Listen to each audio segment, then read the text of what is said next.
আজ সোমবার, তাই সকাল সকাল স্নান সেরে আমরা চললাম বাবার মাথায় জল ঢালতে। আসানসোলের মধ্যে একটা পরিচিত মন্দির, যে মন্দিরটা আমরা চন্দ্রচূড় নামে জানি।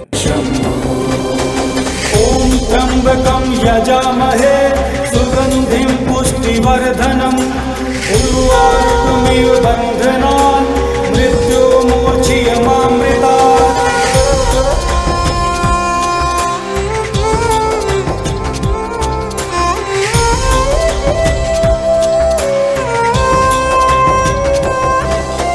शिव के निस दिन की जो भक्ति देंगे शिव हर भय से मुक्ति।